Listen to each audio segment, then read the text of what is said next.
Welcome back to Talk Tickers. It is Monday, February 23rd, 2026.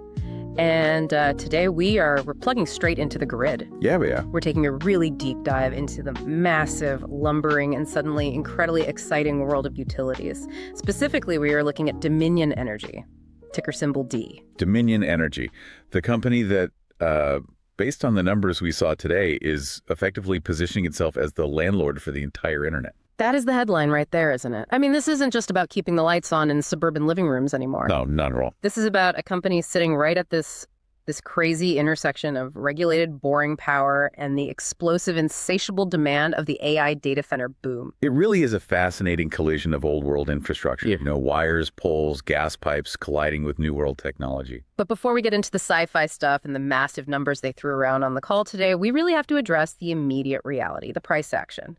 Because we're recording this deep dive after the close on the 23rd, and the market was, let's just call it grumpy.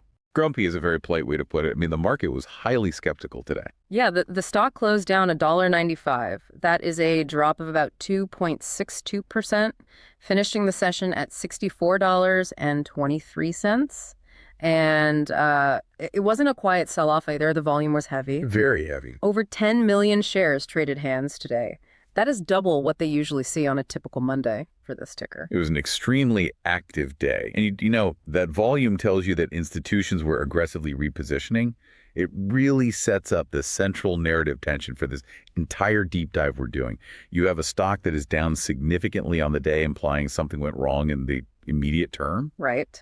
But when you look under the hood of the earnings call, they just announced one of the most aggressive infrastructure expansions in the history of the utility sector. Exactly. It's this classic conflict of long-term up versus near-term down. The company basically came out and said, we are going to be the biggest thing in data center power for the next 20 years. And the market just looked at them and said, yeah, but your 2026 guidance is 3 cents light. That is the classic Wall Street dilemma right there. The tyranny of the short term versus the actual value of the long term. So today we're going to unpack that. Is this dip a buying opportunity for you into a massive growth story? Or is it a warning sign that the cost of all this growth is just way too high? Let's start with the report card, the results snapshot. Because on the surface, Q4 2025 actually looked pretty good. It did. If you just look at the headline numbers, it's a very clean beat. Operating earnings per share, or EPS, for the fourth quarter came in at 68 cents. The street consensus was looking for 67 cents. So they beat by a penny. A penny beat. Which I know in the tech world, a penny beat is a rounding error. But in the utility world, that basically counts as a ticker tape parade. It absolutely does. Stability is the currency here. You don't want massive surprises.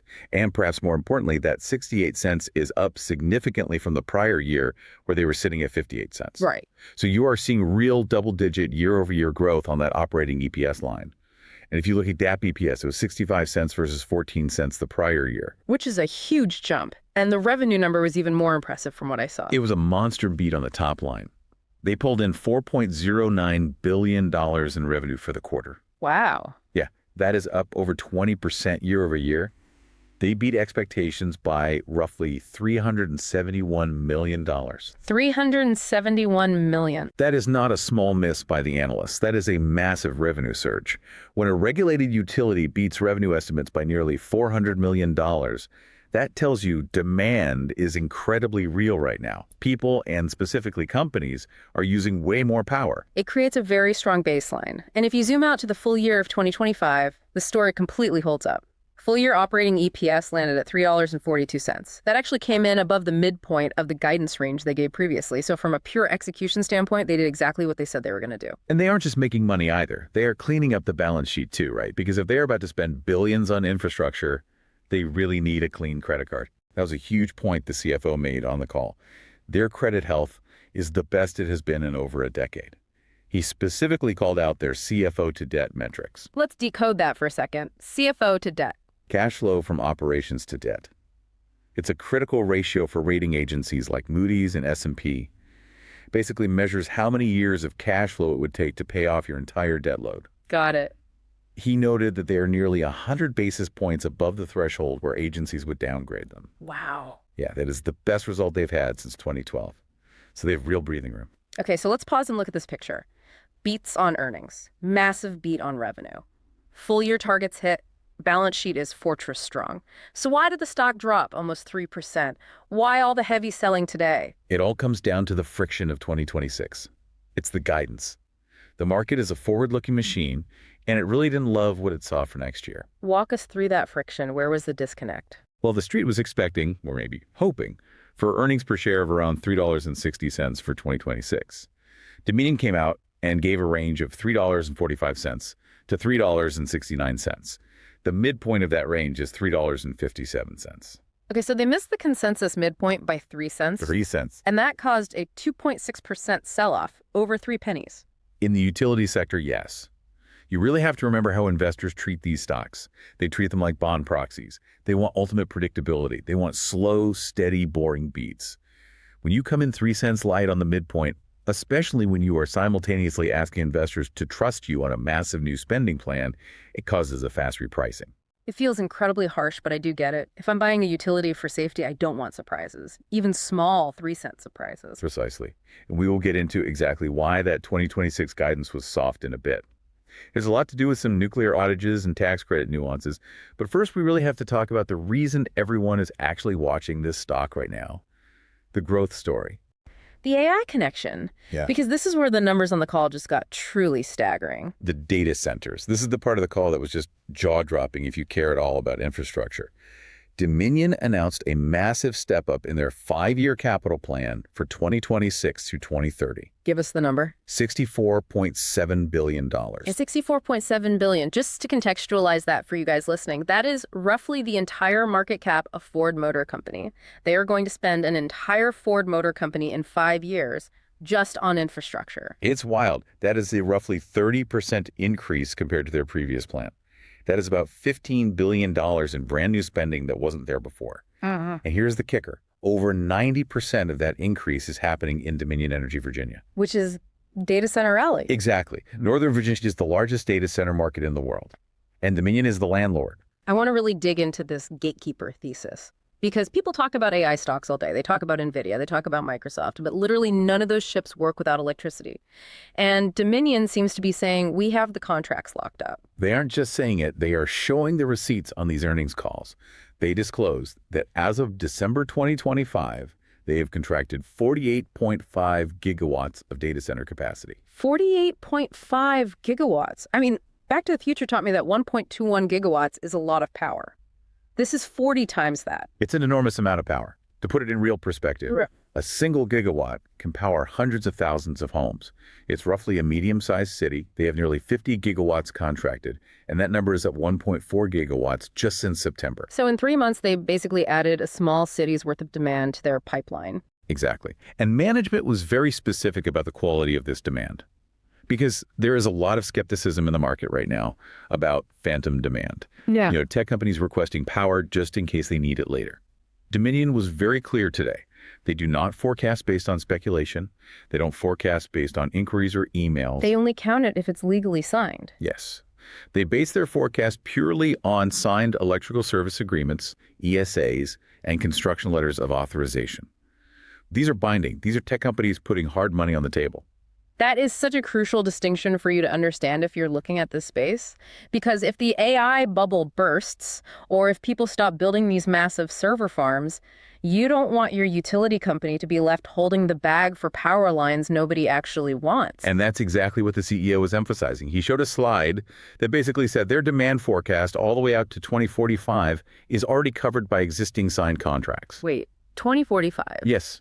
They're effectively sold out for 2 decades. Sold out for 2 decades? That is mind-boggling for a utility. It creates a tremendous floor for the stock in the long term.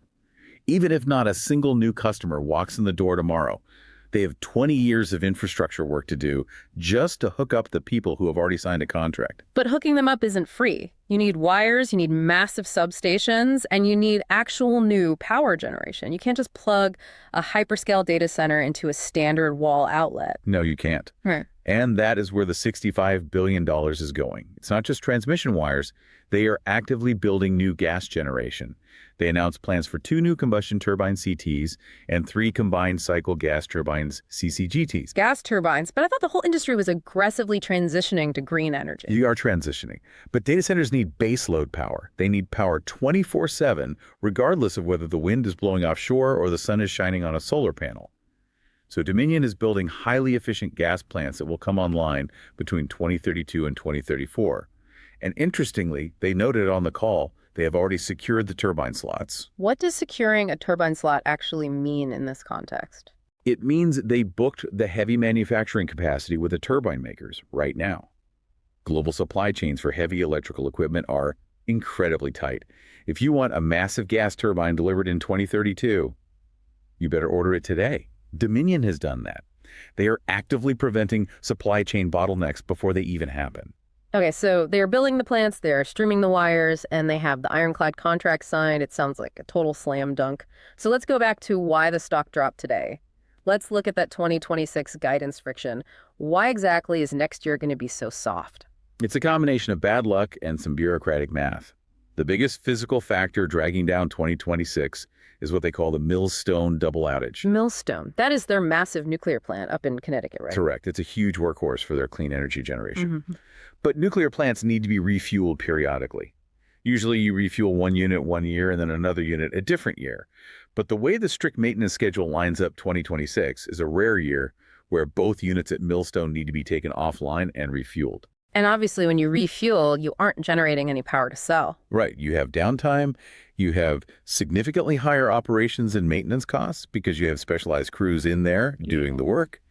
And you have lower sales because the plant is physically off. This alignment only happens once every 3 years. It just so happens that 2026 is that year. How much does that double outage actually cost them on the bottom line? Management said it reduces EPS by about 8 to 10 cents for the year. Okay, so hold on. If you add 10 cents back to their $3.57 guidance, they are at $3.67, which easily beats the street consensus of $3.60. So is this literally just the market punishing them for a scheduled calendar event? Partially, yes. But sophisticated institutional investors know all about the refueling cycle. It shouldn't be a total surprise to anyone modeling the stock. The other big factor was the RNG 45Z tax credit. Okay, you are going to have to unpack RNG 45Z for me. Oh. Because that sounds like a droid from Star Wars. It really does. It stands for renewable natural gas. The 45Z is a specific federal tax credit for clean fuel production. Dominion has been investing heavily in this space. They originally told the street they expected to get about 10 cents of EPS from these credits in 2026. But on this call, they officially lowered that expectation to about 7 cents. The cut. Did they produce less gas? No, it's the government. The government changed the scoring model. It's called the GREET model. It dictates exactly how clean your fuel is, which then determines how much tax credit you receive to unit. The new model is much stricter regarding carbon intensity scoring. So the exact same amount of gas now generates fewer tax credits. So they lost 3 cents on the bureaucratic tax change and up to 10 cents on the scheduled nuclear outage. Exactly. Yeah. And that completely explains the guidance gap. But here's the thing you have to understand about the market reaction today. It's not just about the absolute numbers. It's about the shape of the growth curve they presented. Yes. Dominion reaffirmed their long-term EPS growth rate of 5 to 7%. That's the golden ticket for utility investors. But they signaled that for the next couple of years, 2026 and 2027, they're going to be in the lower part of that range or just fighting through this friction. They said they have a, quote, bias to the upper half of the growth range, but not until 2028 to 2030. Ah, I see. It's a hockey stick projection. They're essentially telling their investors, hey, hang out with us through the messy, boring years of 26 and 27, and we promise 2028 will be a massive party. And in a market that demands instant gratification, asking investors to wait 2 full years for the growth acceleration is a very hard sell. That's why you saw the heavy sell-off. The long-term story is perfectly intact, but the payoff is severely delayed. Let's pivot to the physical execution, because if you are going to tell the market you're spending $65 billion, you better be really good at actually building things. And the biggest thing they have building right now is the Coastal Virginia Offshore Wind Project, CVOW. This is the behemoth in their portfolio.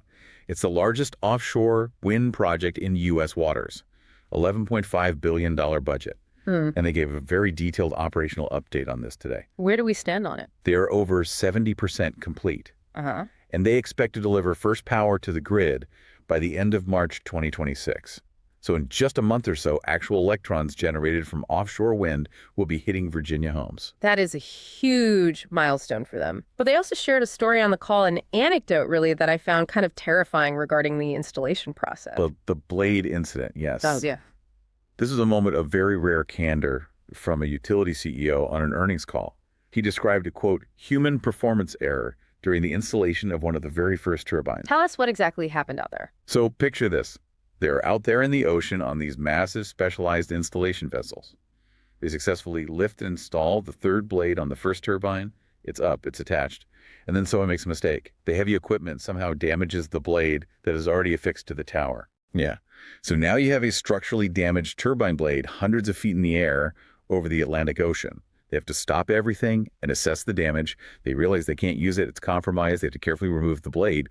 But they don't just have a spare floating around on a raft next to them. They have to sail the massive installation ship all the way back to port, offload the broken blade load, a brand new one, and sail all the way back out to the site. How much time did that one mistake cost them? 2 weeks. One human error. 2 weeks of delay. That is the ultimate fragility of offshore construction. And the CEO used that specific story to manage analyst expectations. He basically said, look, we are moving slowly right now. We are measuring twice and cutting once. Because if we rush and break things out there, it costs us half a month of progress instantly. It really highlights the severe execution risk here. If you have a string of bad luck, bad weather, a few more human errors, maybe a mechanical issue with the ship, that timeline can slip incredibly fast. It absolutely can. And time is quite literally money here. They were very transparent about the financial costs of any delay. They have weather contingency built into the budget through July 2027. Oh. But if the project slips past that date, it costs them $150 million to $200 million per quarter in penalties and carrying costs. That is a cash burn rate that would make a Silicon Valley tech startup blush. $200 million a quarter for being late. It is significant. However, they do seem confident. They are 70% done. The total budget is holding firm at $11.5 billion. They still have $155 million in contingency funds they haven't even touched yet. And they have protection on tariffs too, right? With everything going on right now in global trade policy. They do. They specifically mentioned they have buffers built in for steel tariffs through completion, so they feel pretty insulated from the geopolitical noise in Washington. Okay, so we have the massive growth from the data centers. We have the friction from the 2026 guidance. We have the physical execution of the wind farms. Now we really have to talk about the bill. How do you pay for a $65 billion spending spree without completely wrecking your company's finances? That is the $65 billion question for anyone holding this stock. And this is where the, quote, boring utility math gets absolutely critical. They laid out a very specific funding mix today. Break it down for us. 60% of the money comes from internally generated cash flow. That's the monthly electric bills you and I pay. That's the bedrock of the funding. Okay, so they are self-funding more than half of it just from normal operations. Right. Then you have 20% coming from standard debt, long-term corporate bonds, and short-term commercial paper. Standard utility stuff. Then you have 10% coming from hybrids. Explain hybrids to the listeners. What is that? Hybrids are specialized financial instruments that are basically part debt and part equity. The rating agencies like Moody's love them because they treat them as having 50% equity credit. Basically, it allows the company to borrow a ton of money without it looking entirely like debt on their official balance sheet. It heavily protects their credit rating. That is clever accounting. And what about the last 10%? Common equity. Meaning selling new stock. Meaning dilution. It does. Yeah. And this is the part that existing investors always groan about. To fund this massive growth, Dominion plans to issue about 2.5% of their market cap in new stock annually. So every single year, my slice of the Dominion pie gets 2.5% smaller unless I reach into my pocket and buy more shares. Correct. It creates a structural drag on earnings per share.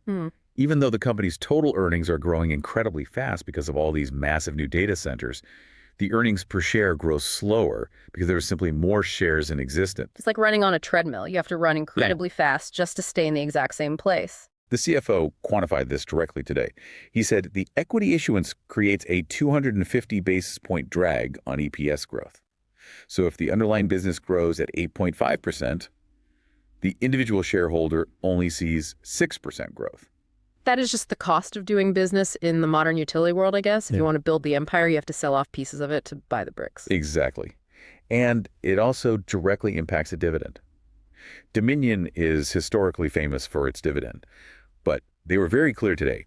Do not expect a hike anytime soon. Why not? If earnings are growing, eventually shouldn't the dividend grow? Eventually, yes.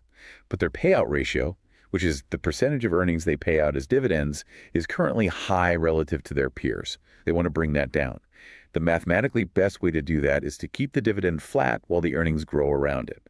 So the dividend is safe, but it's not growing until the math perfectly aligns. That makes total sense. They need all that cash for the CapEx. You can't pay it all out to shareholders if you need to buy billion-dollar gas turbines and offshore wind blades. Precisely. You have to fund the build-out first. Let's widen the aperture a bit here. Let's look at the broader investor context. We talked deeply about the company, but what about the actual environment they operate in? The regulation and the politics of it all. Regulation is literally everything for a utility. You can't raise prices without asking permission from the government. And Dominion actually had some massive wins here recently. The most important one was in Virginia regarding what they call the large load provisions. This is the rule about who actually pays for the data center grid upgrades. Yes.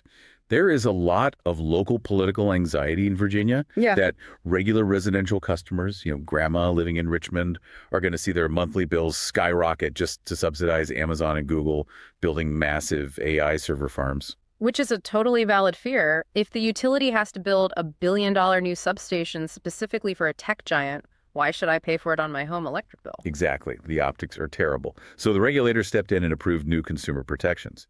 New data center contracts, specifically those over 25 megawatts, now face strict minimum demand charges. What does that mean in practice? It means even if the tech company doesn't actually use the power they reserved, they still have to pay Dominion for the capacity. They also have new 4-year exit fees. If Microsoft or Amazon decides to suddenly leave or shut down a facility, they have to pay Dominion a massive lump sum fee to cover all the local infrastructure costs. That is a huge protective moat. It protects the residential customer, absolutely, but it also completely locks in the guaranteed revenue for Dominion. It really does. It elegantly shifts the financial risk from the local ratepayer to the trillion-dollar tech company, and that is so crucial for their political stability in the state. Dominion also went out of its way on the call to talk about affordability. Yeah, I saw that in the deck. They were very defensive about the narrative of high power bills. They have to be. Inflation is real and people are angry about costs. But they dropped some really interesting stats to counter it. They claimed Virginia rates are currently 4% below the national average, and their South Carolina rates are 12% below the national average. And they also made a point about wallet share, right? Right. They argued that electric bills as a percentage of median household income have actually gone down since 2014. They are actively trying to fight the political narrative that power is becoming unaffordable. It's a smart PR move. We aren't the bad guys. We're actually cheaper than the average utility. Plus, they have that active rate case filed in South Carolina, right? Yes, a $1.4 billion invested rate case in South Carolina. A final decision on that is expected in June 2026. And over in Connecticut with the Millstone nuclear plant, they are evaluating an RFP for zero carbon energy. They're even exploring selling nuclear power directly to data centers, kind of a behind-the-meter structure. Right. But they emphasize they're doing it in strict collaboration with the state. So looking at the macro picture from everything we've discussed today, this brings us to a fundamental shift in how you have to view utilities as an investor. How so? Well, for 50 years, utilities were widow and orphan stocks. You bought them for absolute safety. You bought them for the reliable dividend check. They didn't really grow, but they didn't crash either. And now? Now, they are aggressive growth plays. They are morphing into data center infrastructure platforms. But that transition, as we saw today, is incredibly expensive. It is highly capital intensive. And it comes with real-world execution risk. Dominion is basically the poster child for this entirely new identity. Yeah. They are betting the entire farm on the rapid electrification of the global economy. It's exciting, but it's also nerve-wracking if you're used to the old model. It requires a totally different kind of investor. You have to be comfortable with annual dilution. You have to be comfortable with multi-billion-dollar construction projects going on out in the middle of the ocean. And you have to be comfortable with the timeline. This isn't a quarterly software flip where margins double overnight. This is a 20-year physical build-out. Very true. Okay, so we have covered the earnings numbers. We covered the massive bet they're making, the physical risks, and the regulatory landscape. Now it is time for our favorite segment of the deep dive. The part where we get a little creative. The part where we explicitly tell you, the listener, this is not financial advice. Please do not do this. We are literally just two voices in your headphones analyzing public data. But imagine you are a hedge fund analyst. You are sitting in an aggressive investment committee meeting. You've had 4 espressos. You have a crazy, totally outrageous, but logically sound idea. What is the trade pitch for today? The trade pitch is called the data center landlord lock-in. I'm listening. Pitch it to me. The setup is this. Everyone in the market is secretly terrified about the AI bubble right now. What if the massive language models don't actually work long term? What if the software monetization completely fails? What if Google and Microsoft just stop spending billions on chips? A very valid fear. The hyperscale CapEx cliff. Exactly. But we just learned on this call that these tech giants are aggressively signing 10-year ironclad contracts with Dominion. Contracts that explicitly have minimum demand charges. Contracts with massive 4-year exit fees. So they're completely on the hook regardless. They are on the hook. So the trade is this. You go aggressively long Dominion, the utility, and you go short the hyperscalers. You short the massive cloud providers. Whoa. That is a very aggressive pairs trade. Think about the underlying logic, though. It's an arbitrage on the AI bubble bursting. If the AI bubble pops, the tech stocks, the tenants, they crash because their massive growth revenue dries up. But they still have a legally binding lease with the landlord. So Dominion gets paid even if the servers are sitting in the dork doing nothing. Dominion gets the massive check every single month just for the capacity reservation. It's essentially a distressed real estate play on the electrical grid. You are betting that the landlord gets paid, even if the tenant goes completely bust. It's totally outrageous. It assumes a catastrophic failure of the entire tech sector where the literal only winner is the guy who owns the copper wire. It's the ultimate defensive infrastructure play. I don't care if your AI writes poetry or not, you still owe me $1 billion for the electricity reservation. I love it. And I completely hate it. It's perfect. Again, do not do this in your actual portfolio. Yeah. But it perfectly illustrates the financial power of those specific regulatory contracts we talked about. It certainly does. All right, let's wrap this deep dive up. What is the final takeaway for the listener today after digesting all of this? The recap is simple. A solid Q4 beat today. A messy 2026 guidance due to some scheduled nuclear outages and federal tax credit shifts. But honestly, that is just near-term noise. The real story, the only story that actually matters for the next decade, is the $65 billion CapEx plan to feed a 48.5 gigawatt data center beast. And the execution risk is very real. We heard about the offshore blade incident, we know about the annual equity dilution drag, but the development pipeline is literally sold out for 20 years. Here's a final thought to mull over. If AI compute gets more efficient, do they build fewer data centers, or do they just pack 10 times more power-hungry chips into the exact same buildings? Either way, the grid has to deliver more juice. The market severely punished the stock today, down 2.6%. They clearly didn't like the near-term friction. But if you actually believe in the electrification of Virginia, the physical bet just got dramatically bigger today, not smaller. It's a very long game. And Dominion is playing it with a very large stack of chips. Thank you for listening to Talk Tickers. Keep your eyes on the wires. We will see you next time.